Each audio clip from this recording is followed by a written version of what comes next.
வாழ்க்கைக்கான வார்த்தை என்ற இந்த வலை ஒளிபரப்பிற்கு உங்களை வரவேற்கிறோம். இது ஆதியாகமம் முதல் வெளிப்படுத்துதல் வரை முழு வேதாகமத்தையும் உள்ளடக்கிய ஒரு தினசரி தியானமாகும். யாத்ராகமம் 15ஆம் அதிகாரத்தில் சிவந்த சமுத்திரத்தில் நடந்ததை வைத்து இஸ்ரவேல் ஜனங்கள் ஆண்டவரை துதிக்கின்றதை நாம் பார்க்கின்றோம். 4ஆம் வசனத்தில் ஆண்டவர் எப்படியாக பார்வோனுடைய சேனையை சிவந்த சமுத்திரத்தில் தள்ளிவிட்டார் என்று மோசே பாடுகின்றார்.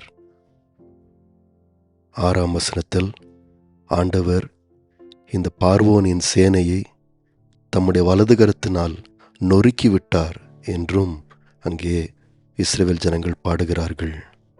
11ஆம் வசனம் சொல்லுகிறது போல, தேவர்களில் கர்த்தருக்கு ஒப்பானவர் யாரும் இல்லை, பரிசுத்தத்தில் மகத்துவம் உள்ளவரும் துதிகளில் பயப்படத்தக்கவரும் அற்புதங்களை செய்கிறவருமாகிய தேவனுக்கு ஒப்பானவர் உலகத்தில் யாரும் இல்லை என்று பாடுகிறார்கள்.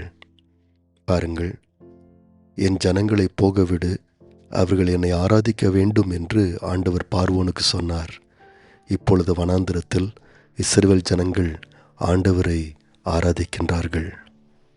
அது மாத்திரமல்லாமல் 13ஆம் வசனத்திலிருந்து நாம் வாசிக்கும்போது, சிவந்த சமுத்திரத்தில் ஆண்டவர் இஸ்ரவேல் ஜனங்களுக்கு கொடுத்த இந்த மிகப்பெரிய வெற்றி ஆண்டவரை நம்புவதற்கு அவர்களுக்கு உதவி செய்கின்றது. வருங்காலத்திலும் ஆண்டவர் இஸ்ரவேல் ஜனங்களை நடத்துவார் என்று அவர்கள் பாடுகிறார்கள். வருங்காலத்தில் அவர்கள் சந்திக்க இருக்கும் எதிரிகளாகிய பெலிஸ்தியா, ஏதோம், மோவாப், கானானின் குடிகள் இவள் எல்லாரையும் கர்த்தர் பார்த்து கொள்ளுவார் என்கின்ற நம்பிக்கை அவர்களுக்கு வந்திருக்கின்றது. சிவந்த சமுத்திரத்தை ஆண்டவர் பிளக்கும் முன்பதாக பார்வோனை கண்டும் அவனுடைய சேனையை கண்டும் இஸ்ரவேல் ஜனங்கள் பயந்தார்கள். ஆனால் இப்பொழுது ஆண்டவருடைய பராக்கிரமமான கரத்தையும் அவருடைய வெற்றியும் அவள் கண்ட பிறகு எதிர்காலத்தை சந்திக்க முடியும் என்கின்ற நம்பிக்கை அவர்களுக்கு வந்திருக்கின்றது. பாருங்கள், ஆண்டவருடைய வல்லமையான கிரியைகள் நம்முடைய வாழ்க்கையில் இருக்கும் போராட்டங்களை சந்திக்க நமக்கு மிகப்பெரிய தைரியத்தை கொடுக்கின்றது. 17ஆம் வசனத்தில் வாசிக்கும்போது, மோசேயும் இஸ்ரவேல் ஜனங்களும் ஆண்டவர் எப்படி தங்களை கடைசியாக கானானுக்கு, அதாவது அவருடைய வாசஸ்தலத்திற்கும் அவருடைய பரிசுத்த ஸ்தலத்திற்கும் கொண்டு வருவார் என்று தைரியமாக பாடுகிறார்கள்.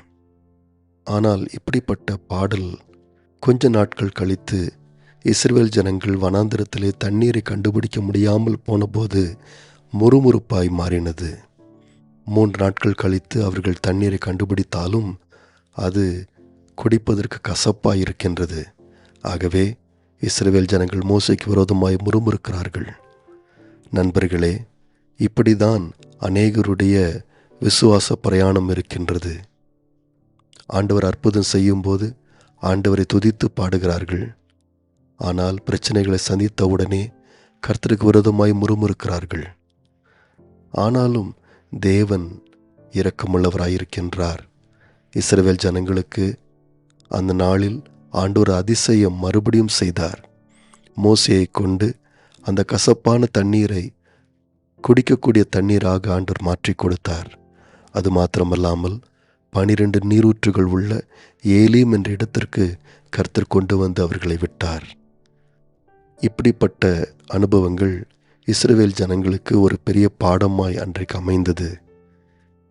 இந்த அதிகாரத்தில் கர்த்தர் அவர்களை பார்த்து, நீங்கள் என்னுடைய கட்டளைகளை கவனமாய் கேட்டு அதை கைக்கொள்ள வேண்டும் என்று ஆண்டவர் சொன்னார். நண்பர்களே, நம்முடைய வாழ்க்கையிலும் ஆண்டவர் பெரிய அதிசயங்களை செய்வார். ஆனால் எல்லா நாட்களும் அதிசயம் நிறைந்த நாட்களாய் இருக்காது. சில நாட்களில் நாம் குறைவை சந்திக்க நேரிடும். அப்படிப்பட்ட நேரத்தில் ஆண்டவருக்கு நம்மால் பாடல்கள் பாட முடியாமல் இருக்கலாம். அப்படிப்பட்ட தேவை நிறைந்த நாட்களை நாம் சந்திக்கும் போது ஆண்டவர் இன்னும் நம்மை நடத்துவார் என்று நாம் நம்ப முடியும். ஆண்டவர் நம்மை மறந்துவிட்டது போல இருக்கும் நாட்களிலும் நாம் தொடர்ந்து ஆண்டவருடைய கட்டளைகளை நாம் கீழ்ப்படிந்து நடக்க முடியும். ஏனென்றால் இப்படிப்பட்ட குறைவுள்ள நாட்கள்தான் நம்மை சோதிக்கின்றது. உண்மையாகவே நம்முடைய தேவன்தான் எல்லா தேவர்களிலும் சிறந்தவர் என்று நாம் நினைக்கின்றோமா என்று இந்த தேவையுள்ள நாட்கள் நம்மை சோதிக்கின்றது. இந்த சோதனையில் நாம் ஜெயிக்க தேவன் நமக்கு உதவி செய்வார். நேயர்களே, இந்நிகழ்ச்சியை கேட்டதற்காய் நன்றி. மீண்டும் ஒரு புதிய அத்தியாயத்துடன் வாழ்க்கைக்கான வார்த்தையில் நாளை சந்திப்போம்.